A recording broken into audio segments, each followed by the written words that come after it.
there was a new person arrived on the island who was in charge of the Japanese, a chap whose nickname was Singapore Tiger. El Tigre de Singapore. Yes. Yes. Yes. What can you tell me about? Did you hear about that? How did that get to you? Oh, they sent us, they dropped a leaflet or two and sent us word through natives and so on. Yeah? That we were commandos. They knew that by that time. It takes them a long time to find out. Mm-hmm. And that they had one. Mm-hmm. They had a real one who was El Tigre de Singapore, mm-hmm. Capitan Lafu, and he was going to fix us up.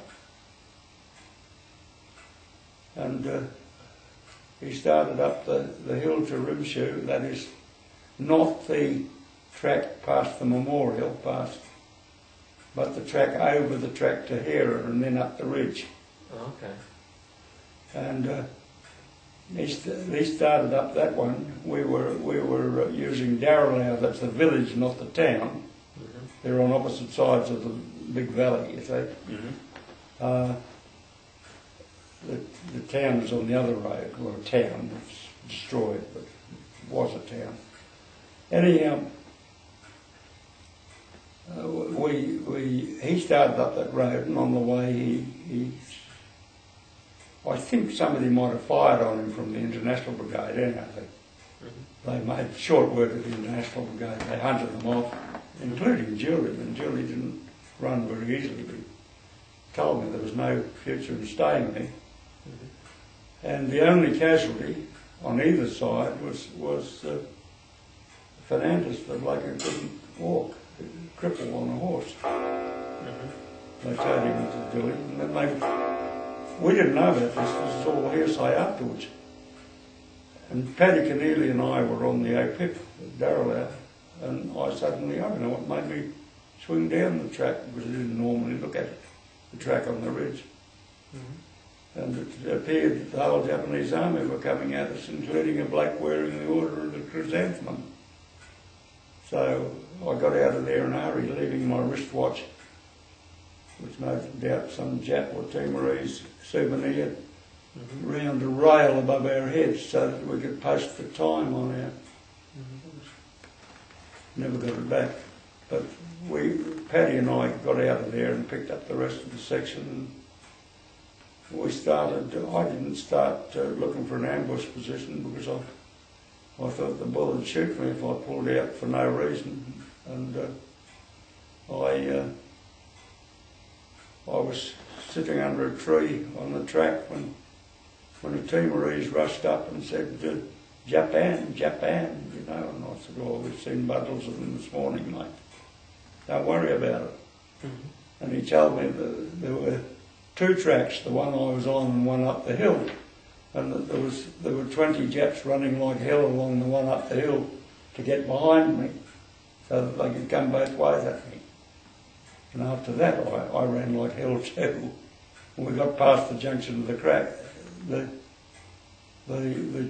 I looked for an ambush position, found one, and set it. And within, I suppose, half an hour, they came along, 4 forward scouts, mm-hmm. break of 30 yards, 4 more scouts, break of 30 yards, and then a gentleman wearing the beautiful chrysanthemum on him. And looked like a top-class soldier, looked like a barrel and striding it out and not looking up the hill. The poor little bastards behind him had all been in the hills before, you know. Mm-hmm. And they knew the bullets were going to come from up there. They didn't quite know where. Mm-hmm. So they had difficulty staying on a narrow track, looking up, you see. Mm-hmm.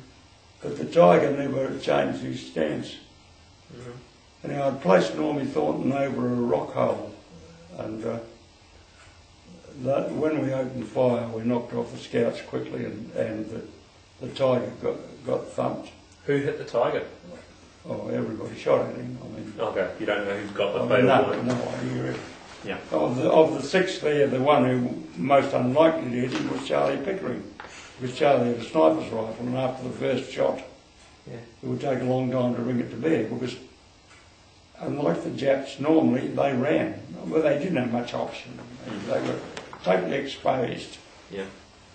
Even Paddy Keneally sets my ambush position as the best he ever saw.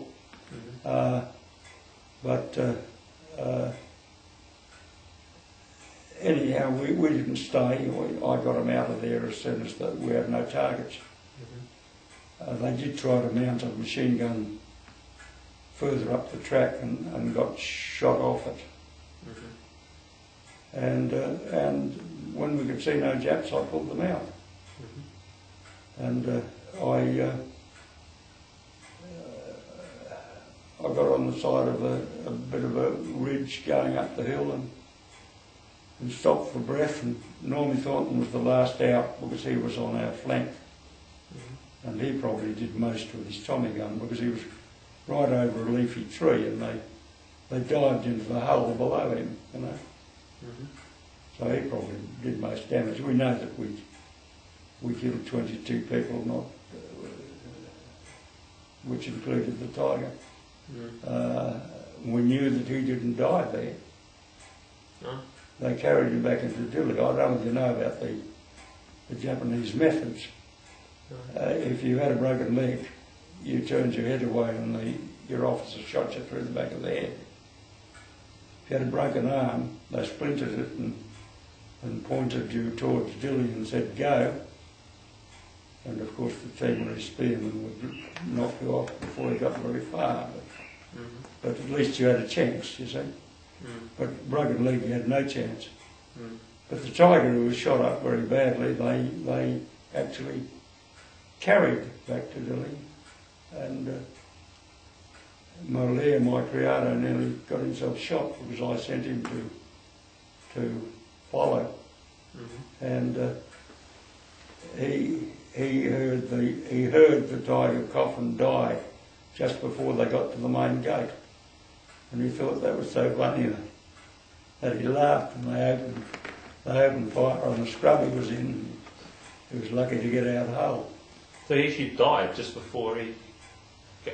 Before he got into Dili, he died. Yeah.